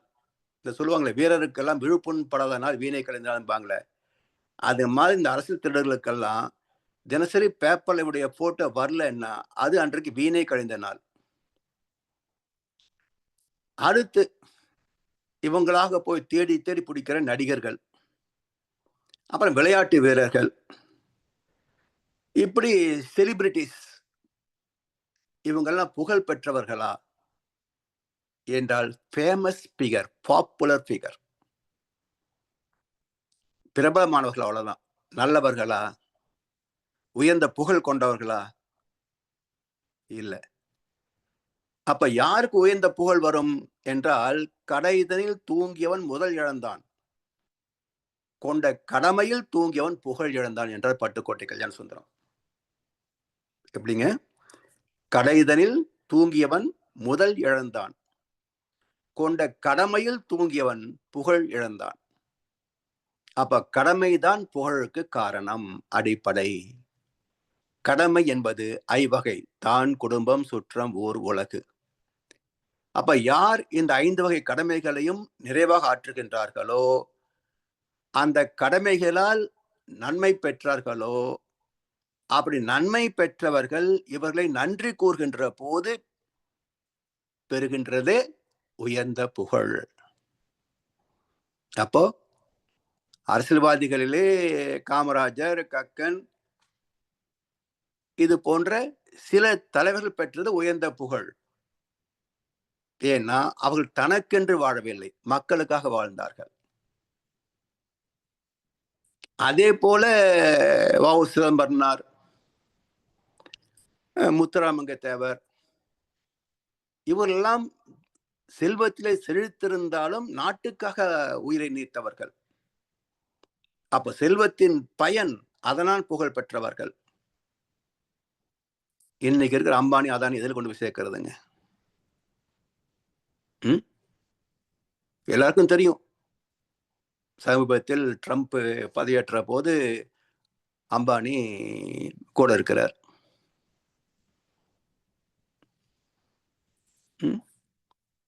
நாலு பேரை மதிப்பேனா? நான் மதிக்காட்ட அவனுக்கு ஒண்ணு குறைச்சல வைங்க, சொல்றேன். இவனே எப்பவுமே நல்லவர்களை மதிக்கவும் அல்லாதவர்களை தூற்றவும் வேண்டும். ஆனா உலகம் அப்படி இல்லை. படித்தவன் கருத்தெல்லாம் சபை ஏறுமா? பொருள் படைத்தவன் கருத்தான சபை மேறுமா? படைத்தவன் யாராயினும் பலம் படைத்திருந்தால் அவனுக்கு இணையாகுமா? இவங்களால புகழ் பெற்றவர்கள். இவங்களா யாருக்கு நன்மை சொல்லுங்க பார்ப்போம். எல்லாம் மந்திரிகள், முதலமைச்சர், பிரதம அமைச்சர் எல்லாம். மக்களுக்கு என்ன நன்மை சொல்லுங்க? துன்பம் தான். வரிக்கு மேல் வரி போட்டு சுதந்திரம் இல்லாத ஒரு அடிமைத்தனத்தில் சிக்கியிருக்கிற மக்கள் படுகின்ற அவஸ்தைகள். அதே போல் வாங்குகின்ற பொருளுக்கு விவசாயிகள் அடிமைத்தட்டு விலை நீக்க, அவற்றை வாங்கி விற்கின்ற வியாபாரிகள் கோடீஸ்வரனாக 5 வருடங்களில் பெரும் கோடீஸ்வரனாக செழிக்க, இதெல்லாம் சிந்திக்காத ஒரு சமுதாயத்தில் வாழ்கின்ற அவலம் எவ்வளவு தெரியுங்களா? நொந்து போகிறது மனசு. உழைப்பவனுக்கு வசதி இல்லை, வசதி பெற்றவர்களும் உழைப்பதில்லை. இது என்ன சமுதாய அமைப்பு? எனவே கடமையை சரியாக செய்தால் பெறக்கூடிய மட்டுமே உயர்ந்த புகழ். அதை பெற வேண்டும். அந்த புகழ், மற்றவர் நன்றி கூறுகின்ற இந்த உயர்ந்த புகழ், இது மறைமுகமாக தோன்றா துணையாக நம்மையும் நமது சந்ததிகளையும் காப்பாற்றும். இந்த புகழ் எதற்காக உயர்ந்த புகழ் என்றால், இது தோன்றா துணையாக நேர்ல வராது, யார் மூலமாகவோ நமக்கு துணை செய்யும். அப்படிப்பட்டதான் உயர்ந்த புகழ். அடுத்தது 5வது, மெய்ஞானம். பிறவியின் நோக்கமே இதை அடைவதுதான். உடல் நலம், நீலாயுள், நிறை செல்வம், உயர் புகழ், எல்லாமே இந்த பயணத்தை நோக்கிய செயல்பாடுகள். மெய்ஞானத்தை நோக்கிய, மெய்ஞானம் என்ற எல்லை கோட்டை அடைவதற்கான செயல்பாடுகளே. அறிவை அறிந்த தெளிவே ஞானம். அப்ப வாழ்க்கையை பற்றிய தெளிவிருந்தால் அது வாழ்க்கையை பற்றிய ஞானம். ஒரு இசையை பற்றிய தெளிவிருந்தால் அது இசை ஞானம். ஒரு கலையை பற்றிய அறிவிருந்தால் அது கலை ஞானம். இறைவனை பற்றிய அறிவிருந்தால் அது மெய்ஞானம். அப்ப எத்தனை ஞானத்தை நாம் பெற்றிருந்தாலும் மெய் ஞானம் பெறவில்லை என்றால், எது இந்த வாழ்க்கைக்கும் உலகுக்கும் ஆதாரமானதோ, மூலமானதோ, முடிவானதோ, அந்த மெய்ப்பொருளை பற்றிய உணர்வு, அனுபவம் இல்லை என்றால் வாழ்க்கை தோற்று போகும்.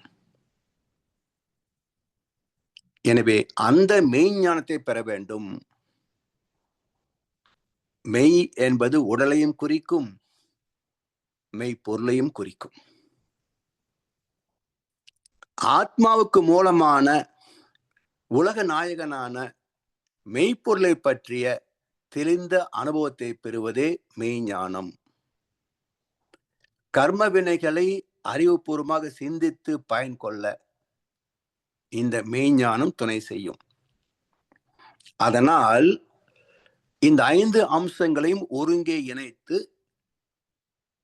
இவற்றை அருளக்கூடிய மறைபொருள் கருணையும் நினைவு கூர்ந்து, அருட்பேராற்றல் கருணையினால் உடல் நலம், நீலாயுள், நிறை செல்வம், உயர் புகழ், மெய்ஞானம் ஓங்கி வாழ்வேன். ஓங்கி என்றால் ஓங்கி உலகளந்த உத்தமன் தன் பேர்பாடி என்றாரே. இதுல திருப்பாவையில ஓங்கி உலகளந்த உத்தமர்த்தம் பெயர்பாடி. இந்த ஓங்கி நிற்கின்ற நிலைக்கு எல்லை உண்டா? இல்ல, எல்லைக்குள் கிடையாது. அப்ப மெய்ஞானம் பெறுகின்ற போது இந்த வாழ்க்கையின் எல்லை கடந்து போகின்றோம். உடல் என்ற எல்லை கடந்து, வாழ்க்கை வசதிகள் என்ற எல்லை கடந்து, புவி வாழ்க்கை என்ற எல்லை கடந்து இறைவனோடு இறைவனாக ஒன்றி போகிறோம். அதுதான் மெய்ஞானம். ஓங்கி வாழ்வேன். எவ்வளவு அற்புதமான தன் வாழ்த்து பாருங்க. இதற்கு மேல் இந்த வாழ்க்கையில் என்ன வேணும் யோசிச்சு பாருங்க. இப்படி ஒரு முழுமையான ஒரு வரத்தை பெறுவதற்கான சங்கல்பத்தை செய்ய வேண்டும் என்றால், இதுவரைக்கும் எந்த மகானாவது இப்படி ஒரு வேண்டுதலை தந்தாரா? வேதங்கள் அது இது எத்தனையோ பெருமை பேசிக்கிறாங்க. உலகத்துல புகழ் பெற்றவர்கள் நிறைய பேர் இருக்கிறாங்க. ஆனா வேதத்தை மகிழ்ச்சி தந்ததை போல ஒரு முழுமையான பிரார்த்தனையை, முழுமையான வேண்டுதலை, ஒரு முழுமையான வரத்தை பெறக்கூடிய சங்கல்பத்தை யார் தந்தாங்க? இப்படி சிந்தித்து பார்க்கத்தான் வேதத்திலே மகர்ஷி அவர்களுடைய மேன்மைகளை நாம் உணர்ந்து கொள்ள முடியும். வேதத்திரிய தத்துவத்தின் பெருமைகளை நாம் புரிந்து கொள்ள முடியும். அப்படிப்பட்ட மகரிஷியிடத்திலே, குருவிடத்திலே வந்து நிற்பதும், இந்த தத்துவங்களை சிந்திப்பதற்கான வாய்ப்பை பெறுவதற்கும் என்ன தவம் செய்தனை இல்லையா? அந்த பேரு பெற்ற நாம் நிறைவாக வாழ்வதற்கான சங்கல்பத்தின் பொருளை புரிந்து கொண்டோம், பயன் பெறுவோம் என்று சொல்லி வாய்ப்பளித்த அனைவருக்கும் நன்றி பாராட்டி இந்த உரையை நிறைவு செய்கின்றோம். வாழ்க வளமுடன், வாழ்க வளமுடன், வாழ்க வையகம். வாழ்க வளமுடன். வாழ்க வளமுடன் ஐயா. மிக்க நன்றிகள் ஐயா. வாழ்த்தும் பயணம் என்ற தரப்பில் அமர்வு 2 என்று தன் வாழ்த்து பற்றி மிக ஆழமாக பெற்றோம். மிகச் சிறந்த சிந்தனை வரி ஐயா. இப்பொழுது அன்பர்களுடைய கேள்வி பதில் பகுதிக்கு செல்வோம். ஐயாவிடம் உங்கள் கேள்விகளை கேட்க விரும்புபவர்கள், கருத்துக்களை பரிமாற விரும்புபவர்கள் கைகளை உயர்த்தி கேட்கலாம்.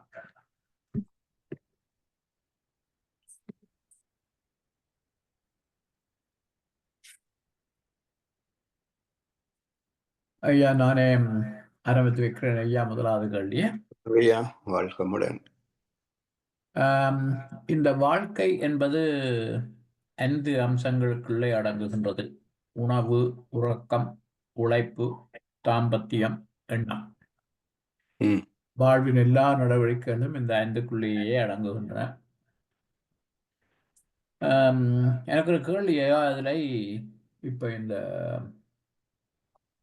என்னோட சொல்றது, கேளிக்கை என்று சொல்லி படம் பார்ப்பது, விளையாட்டுகள், கேம்ஸ்ல பழகுறது, கொண்டாட்டங்கள், இவைகள் எதற்குள்ளே அடங்கும்? உணவுக்குள்ளே அடங்காது, உறவுக்குள் அடங்காது, இதெல்லாம் ஃபன் கல்ச்சர் ஐயா. பாடமே ஃபன் கல்ச்சர், வேடிக்கை வாழ்க்கை. ஓ, அது இந்த 5க்குள்ள இது அது தாம்பத்தியத்துக்குள்ள வருமா? எதுக்குள்ள வச்சிருக்கோம் ஐயா? இது நீங்க எதுல சேர்ப்பீங்க? ஒரு நல்ல சினிமா பாக்குறீங்க, அதுல சமுதாய கருத்து இருந்தால் சமுதாயத்தை ஒட்டிய சிந்தனை. ஒரு குடும்பத்தை பற்றிய கதையா இருந்தா அது குடும்பத்தை உறவை மேம்படுத்தக்கூடிய சிந்தனை. இந்த ஆபாச படங்கள் என்று சொன்னால் அது காமத்தை அதிகப்படுத்தக்கூடிய சிந்தனை. இப்படி உணவு, உழைப்பு, உறக்கம், தாம்பத்தியம், இந்த 4க்கும் துணை செய்வதுதான், அதாவது என்ன சொல்வது, கெடுப்பதுதான் இந்த சினிமா துறை எல்லாமே. சமைச்சு பாருன்றான், வீடியோ காட்டுறாங்க, அதை பார்க்குறோம். இது மாதிரி சமைச்சு போட்டா நல்லா இருக்குமே, சமைச்சு போடுறாங்க, வியாதி வருது, உடம்பு கெட்டு போகுது. இதெல்லாம் பார்க்க வேண்டியது நல்ல படம், கெட்ட படம்ன்றாங்க. அதை பார்க்குறோம், கண்ணு கெடுது, மனசு கெடுது, உறவுகள் கெடுது. இது போல எல்லா வகைக்கும் அது வந்து நல்லதை செய்வதை விட கெட்டது செய்வது அதிகம். ஏன்னா சினிமா இல்லாத காலத்துல எல்லாம் மக்கள் வாழலையா என்ன? இன்றைக்கும் சினிமா பார்க்காதவர்கள் வாழ்றதா இல்லையா? இப்ப நான் வந்து சினிமாவுக்கு போறது கிடையாதுங்க. கிட்டத்தட்ட எப்போ ரிட்டையர்மெண்ட் வரைக்கும் நான் வந்து அரங்குக்கு போனது கிடையாது. ஆஃப்டர் ரிட்டையர்மெண்ட் பொழுது போகல. இந்த அரியர்ஸ் கிளியரன்ஸ் மாதிரி ஏதோ ஒண்ணு அப்பப்ப பார்த்துட்டு இருக்கிறோம்.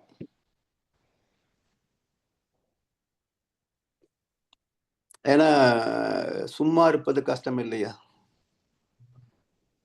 ரிட்டையர்ட் லைஃப் வந்து கொஞ்சம் போரிங் தான். அதனால ஏதோ டைம் பாசிங் ஏதோ பார்க்குறமே தவிர. ஸோ தொழில் இருக்கும்போது எல்லாம் விட்டுடுங்க.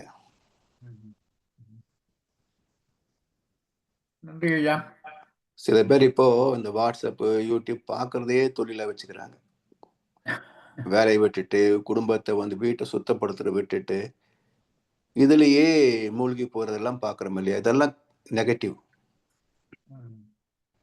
ஸோ வேலை இருக்கும்போது வேலைக்கு முக்கியத்துவம் கொடுக்கணும். வேலை இல்லாத போது அமைதியா இருக்கணும். சரி, எவ்வளவு நேரம் அமைதியா உட்காந்துருக்க முடியும்? போர் அடிக்கும். அப்போ சில நல்ல இசை, பாடல், ஒரு நல்ல ஒரு திரைப்படம், அது போல நல்ல திரைப்படம் வருது. வினோத சித்தம்னு ஒரு தமிழ் படங்கய்யா, ப்ரோன்னு சொல்லி தெலுங்குல. அது நம்ம தத்துவத்தை ஒட்டி வாழ்க்கை என்பது உன் கையில இல்ல. அது காலம் தான் உன்னை நடத்துகிறது அப்படின்ற கருத்து ரொம்ப அற்புதமா தத்துவத்தை திரைப்படத்துல கொண்டு வந்திருக்கிறாங்க. அதே போல இருகப்பற்றுன்னு ஒரு திரைப்படம் வந்து கவுன்சிலிங், குடும்பத்துல ஏன் பிரச்சனை வருது அப்படின்ற மாதிரி கவுன்சிலிங், அது மாதிரி. ஸோ இப்படி சில பயனுள்ள திரைப்படங்கள் உண்டு.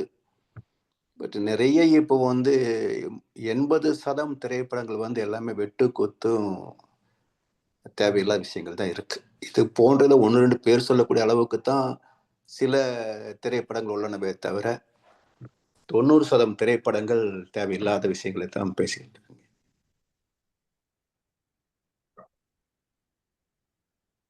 நன்றி ஐயா. நன்றி ஐயா. வாழ்த்துமுடன். வாழ்க வளமுடன். அடுத்து வரதராஜன் ஐயா. வாழ்க வளமுடன். வாழ்த்துமுடன் ஐயா. வாழ்த்தும் பயணம். சிவா ஐயா கூட எங்க மன்றத்துல எல்லாம் ஆங்கிலத்துல பேசுவாரு, ரொம்ப நல்லா இருக்கும். அந்த டாபிக்கை நீங்க ஆழத்துக்கு கொண்டு போய் எல்லாம் ஒவ்வொரு வார்த்தைய செதுக்கி செதுக்கி சொன்னீங்க, ரொம்ப சிறப்பா இருந்தது. இந்த ஆகாறு அளவு இட்டிதாயினும் பெரிதில்லை போகாறு அகலாக்கடை, அது கண்ணதாசன் ரொம்ப போற போக்குல சொல்லிட்டு போவாரு. பாமா விஜயம்ன்ற ஒரு படத்துல. இதான் நல்ல படங்கள்ல ஒரு சிலர்லாம் பயனுள்ளதா இருக்குன்றதுக்கு படங்களுக்கும் உதாரணம். வரவு 8 செலவு 10 கடைசியில் அதிகம் கடைசியில் தொந்தனா. வரவு 8 செலவு 6 2 சேமிப்பு, எதிர்காலத்துக்கு பயனுள்ளதா இருக்கு. 7 இருந்தாலும் பரவாயில்லை, 1 சேமிப்பு. 8 இருந்தா டேமேஜ் இல்லை, வரவும் இல்லை, இது ஒன்றும் பிரச்சனை இல்லை, கடை வாங்குறது இல்லை. அது தாண்டி போயிடுச்சுன்னா தான் வரவு 8 செலவு 10 ஆகும்போது துந்தனாவாயிடுது. சதிநத்தம்னு சொல்லுவாங்க இல்லையா தமிழ், அந்த சென்னையில சொல்லுவாங்க. அந்த நிலைமை கொண்டு வரும். வாடகை சோஃபா 20 ரூபாய், விலைக்கு வாங்கினா 30 ரூபாய். பாமா விஜயம் ருக்மணிக்காக, இங்கே எதற்காக? ஒரு நடிகை வரான்றது கோசம் ஒரு நடுத்தர குடும்பத்தினுடைய நடந்த போராட்டத்தை பாலச்சந்தர் மிக அழகா சித்தரிச்சிருப்பாரு. அந்த மாதிரி ஒரு சில படங்கள் நல்ல படங்கள் தான். ஆனா நீங்க தேடி எடுக்கணும். அதை ஒரு நல்ல படத்தை பாக்குறதுக்கு 9 யூஸ்லெஸ் படத்தை பார்த்து நம்ம நேரத்தையும், அதே நம்ம யூடியூப் சாய்ஸ் பாத்துக்கலாம். ஆமா, தியேட்டருக்கு போனா கொடுத்த காசுக்கு உட்கார்ந்து ஆகணும். ஆமா, காசு. அதான் மகரிஷியே சொல்லுவார் இல்லையா, அவன் காசு வாங்கிட்டு அழுகுறா, நீங்க காசு கொடுத்துட்டு அழுகுறீங்கன்னு. ஏழையை பத்தி பணக்காரன் நடிச்சு காட்டுறான் பாரு. ஆமா ஆமா ஆமா. ஏழையை பத்தி ஒரு பணக்காரன் படம் எடுக்கிறான், பணம் மூலம் நடிச்சு காட்டுறான். ஆமா, ஏழை ஆமா. பார்த்து இழந்துட்டு இருக்கிறான் பாரு. ரொம்ப சிறப்பு. மகரிஷியோட மனவளக்கலை 3வது பாகத்துல அதை பேஸ் பண்ணி தான் ஒரு டாபிக் ரொம்ப என்னுடைய ஃபர்ஸ்ட் டாபிக் யூடியூப்ல இங்க கவிக்கனடார் நம் கடமை அற வாழ்வின் நாட்டத்தை சிறக்கட்டும்னு அதுல அது இந்த ஃபன் கல்ச்சர் கன் கல்ச்சரை பத்தி மகரிஷி பேசியிருக்காரு. வெஸ்டர்ன் கல்ச்சர்ல இன்னைக்கு ஜாஸ்தி இருக்கிறது ஃபன் கல்ச்சர். ஹேவ் ஃபன் தான் சொல்றோம். Have a good day, have fun. ஆமா ஆமா. இந்த ஃபன் கல்ச்சர் அண்ட் கன் கல்ச்சரும் கல்ச்சர் தான், ரெண்டும் தான் இருக்கு இப்போ. அது மாறணும். கண்ணதாசனும் நல்ல கவிஞர்களும் நல்ல வார்த்தைகளை இது பண்ணியிருக்காங்க. சிவாய கேட்ட கேள்வி பொழுதுபோக்கு இதெல்லாம் எங்க நல்ல பொழுதையெல்லாம் தூங்கி கழித்து விட்டார்னு ஒரு பாட்டு வரும் இல்லையா? பொழுது நமக்கு கிடைக்கிறதே சிரமம். அந்த பொழுதை சிறப்பான முறையில பயன்படுத்திக்கணும். ஆனா தடுக்கி விடுறதுக்கு நிறைய வாய்ப்புகள் இருக்கு. நம்ம சும்மா கம்யூனிகேஷன் ஏதாவது மெசேஜ் வர்றதா இருக்கான்னு பாக்குறதுக்காக போனு வைராகியத்தோட எண்ணத்தோட அப்படி தொடுவோம். அதுக்குள்ள ஒண்ணு வரும், ஒண்ணு பார்க்க அப்படி குக்கி போட்டு இழுத்து கடைசியில பார்த்தா 2 மணி நேரம் போயிருக்கும். என்னதான் ரிட்டையர்ட் லைஃபா இருந்தாலும் we cannot afford to waste 2 hours for nothing. அதனால இது மாதிரி வேலை இருந்த உடனே வேலை பார்க்கணும். ஆமா, சோசியல் மீடியா இல்லாத போதுதான் தொடலாமே தவிர ஆமா ஆமா வேலையை வச்சுக்கிட்டு இதை தொடக்கூடாது. இல்லையா? அதுக்குதான் நான் ஒரு வழி சொல்றேன். நம்ம அன்பர்களுக்கு நான் சொல்றது என்னன்னா, அப்படி நேரம் கிடைச்சதுன்னா யூடியூப பார்த்தோ அல்லது இதை பார்த்தோ கத்துக்க வேண்டியது ஒண்ணு இல்லை. நல்ல புத்தகங்களை வாங்கி அதை படிங்க. கண்ணுக்கும் கெடுதல் இல்லை, கருத்துக்கும் பஞ்சம் இல்லை. அது ஒவ்வொரு நல்ல மகான்களுடைய புத்தகங்களும் மனவளக்கலை புத்தகமே இந்த 3 புஸ்தகம் 3 பாகம் இருக்கு. மகரிஷி எழுதின 20-25 நூல்கள் இருக்கு. ஒவ்வொன்னும் எப்ப படிச்சாலும் புதுசா இருக்கிற மாதிரியே இருக்கும். ஐயோ இப்பதானே படிச்சோம், அது படிச்ச மறுபடியும் இன்னொரு தடவை படிக்கணும், இதை நம்ம கவனிக்கலையே, இதை நினைக்கலையே, இதை சிந்திக்கலையேன்னு ஒவ்வொரு தடவையும் ஒரு ஆங்கிள் நம்ம நினைப்போம். அதனால புத்தகங்கள் நமக்கு துறையாகட்டும். சோசியல் மீடியாவை பேரஸ்ட் மினிமம் குறைச்சிக்கணும். அந்த சபதத்தை நம்ம எடுத்துக்கிட்டாதான் நம்ம நம்முடைய ஆன்மீகத்துறை பாதையில முன்னேற முடியும். நிச்சயமாக 100க்கு 100 சரிங்க. ஊடகத்தின் பக்கமே போகக்கூடாது. ஆமாங்க. வாழ்க வளமுடன். மிக்க நன்றி. வாழ்க நன்றி ஐயா.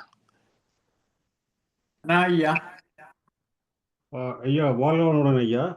வாழ்க்கமடன் ஐயா, சொல்லுங்க ஐயா. சிந்தனைக்கு வரும்பொழுது என்ன சிந்தனையோட வந்தான்னு சொல்லி சொன்னால், ஐயாவின் சிந்தனை உரையை அமைதியாக இருந்து கேட்டுட்டு வாய துறக்கக்கூடாது, அப்படியே போயிடணும் மட்டும் தான் நினைச்சது. ஆனால் ஐயாண்ட சிந்தனை உரை துறக்க பண்ணிக்கணும் வாய.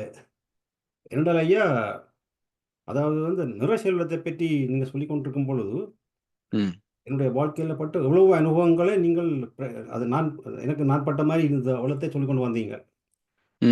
கொண்டு அதில் ஒன்று சொன்னீங்க, ஃபைனாக இருந்தேன்னு சொன்னால், இந்த கொடுப்பதற்கு ஆள் இருந்தால் பணக்காரன் கூட விரையில பிச்சைக்காரன் மாதிரி நிற்பான்னு சொல்லி, அதுயா 100க்கு 100 உண்மையா, அது பெரிய ஒரு விஷயம் சொல்லி. அப்போ இப்படி பார்த்து கொண்டு வரும் பொழுது என்னன்னு சொன்னால், நீங்கள் இவ்வளவு தூரம் ஆழமாக போயிருக்கிறீங்க.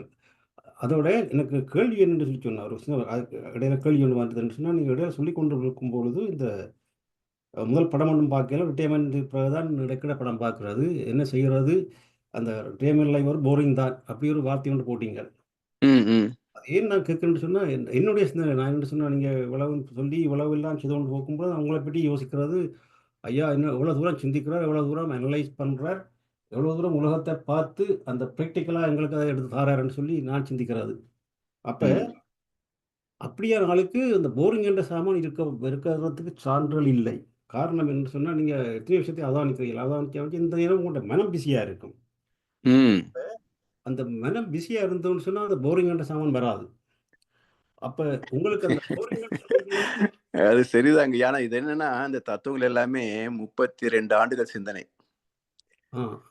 ஸோ இன்றைக்கும் அது பற்றிய நமக்கு புத்தகம் எழுதும் போது ஃபுல் டைம் எங்கேஜாக இருப்பேன். ஏதாவது கருத்துக்கள் தயார் பண்ணும்போது எங்கேஜாக இருப்பேன். அது போக வீட்டு வேலைகள் எல்லாம் இழுத்து போட்டு செய்வேன், அதுலேயும் கொஞ்சம் எங்கேஜாக இருப்பேன். இதுவும் போக எனக்கு நேரம் கொஞ்சம் மிச்சம் இருக்கும் சில நாட்கள்ல. அப்போ என்ன செய்யறது, போர் அடிக்கும். அப்போ எதையாவது தேடுவோமேன்னு சொல்லி யூடியூப்ல போய் ஏதாவது படம் பார்க்க, நெட்ஃப்ளிக்ஸில் படம் பார்க்க, ஏதாவது நாட்டு நடப்பை பார்க்க, இப்படி அது ஒரு கவர்ச்சி தான். அதை விட்டு பேசாம அமைதி உட்காரலாம் தான். ஆமாய்யா. என்ன சொன்ன ஐயா? ஆமாய்யா. ஏன்டய்யா நீங்க அவ்வளோ தூரம் இவ்வளோ காலம் இந்த மனம் அவ்வளோ தூரம் பிஸியா இருந்தபடியினாலே, உங்களுக்கு இப்ப கொஞ்ச நேரம் கிடைச்சா, அது பெரிய போரிங்கா தெரியுது ஐயா. அதேதான் அதேதான் அதாங்க ஐயா. அதேதான். அப்ப அந்த அந்த அந்த கொஞ்ச நேரத்தையும் டைட் ஆக்கக்கூடாதுன்னு சொல்லி போட்டு நீங்க அதை விட்டுருக்கிறீங்க. ஆமா. என்ன சொன்னா ஏன்னா நான் ரிட்டையர் ஆகிற வரைக்கும் 24 hours பிஸின்னு வச்சுக்கலையா, தூங்குற நேரம் குறைவா தான் இருக்கும். ஆமையா, அதுதான் கேட்டேன். அப்படி இருந்ததுனால இப்போ ரிட்டையர் லைஃப் வந்து அந்த அளவுக்கு யூசேஜ் இல்லை. ஒன்று நம்ம தமிழ்நாட்டில் இருந்திருந்தாலும் கூட இப்போது நிலை சிச்சுவேஷன் என்னன்னா, மன்றங்கள் எல்லாமே கூட்டம் குறைவு, ஆமையா, பயிற்சிகளும் குறைவு, ஆசிரியர்கள் பேராசிரியர் எண்ணிக்கை கொஞ்சம் முதல்ல இருந்ததை விட கூடுதல்.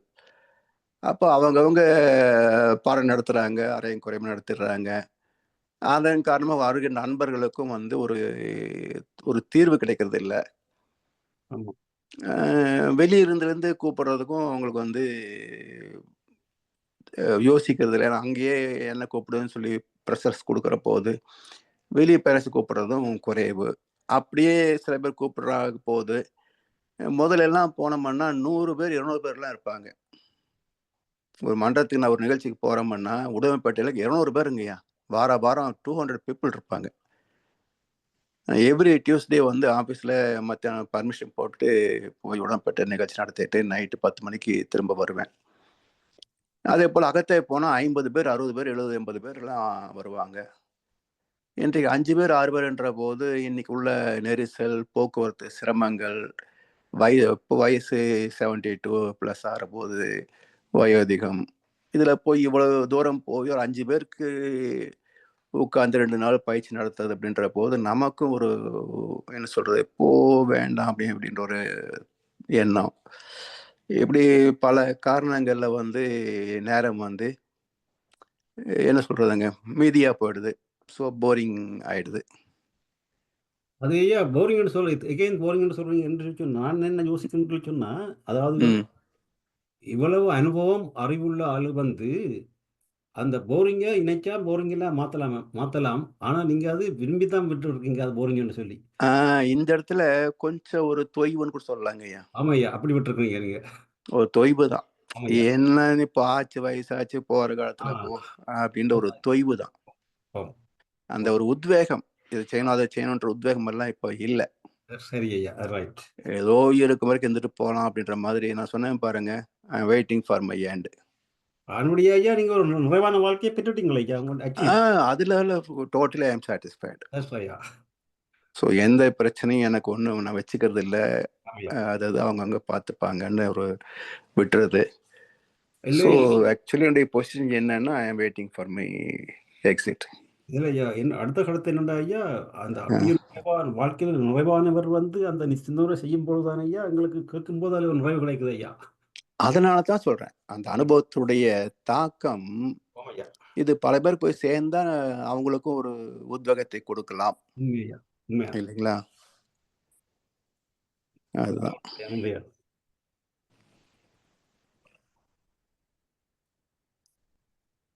நன்றி ஐயா, வாழ்வளமுடன். நாங்கள் இத்துடன் இன்றைய சிந்தனை உரையை நிறைவு செய்வோம். நன்றி ஐயா, அனைவருக்கும் நன்றிகள். வாழ்வளமுடன். இதுவரை நேரம் வாழ்வியல் பாகம் 71 வாழ்த்தும் பலனும் என்ற பயணம் என்ற தலைப்பிலே 2வது அமர்வு சிந்தனை உரையை மிகச் சிறப்பாக நமக்கு வழங்கிய முதுநிலை பேராசிரியர் பழனிசாமி ஐயாவுக்கு நாம் கனடா ஸ்கையோகா மன்றத்தின் சார்பிலே எமது நன்றிகளை தெரிவிப்பதோடு ஐயாவுக்கு ஒரு வாழ்த்து தெரிவிப்போம். முதுநிலை பேராசிரியர் பழனிசாமி ஐயா அவரது உடல் நலம், மனவளம், பொருளாதார வளம், அவர்தம் அன்பு குடும்பம், அவரது வேதாத்திரிய தொண்டு,